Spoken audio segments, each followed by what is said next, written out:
हे बा गाईज, मी पार्लरमध्ये गेले होते, घाम आलेला आहे मला. पार्लरमध्ये खूप असा पसारा झाला होता, क्लिनिंग करायची होती म्हणून मला 1 तास लागला पार्लरमध्ये होता. मी आधी दाखवलं नाही तुम्हाला. खूप असा पसारा पडलेला होता आणि वर आणि खाली हे पहा आमच्या सरांनी सगळं क्लीन करून ठेवलं.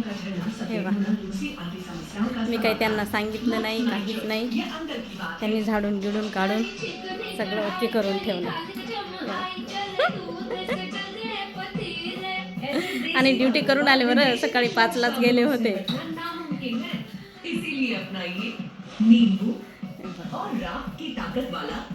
हे कसं असतं, माणसं आहे ना, हे पा घाम हाताने 1 ग्लास पाणी पण घेऊन पिऊ शकत नाही, पण आमचे हे असे नाही आहे.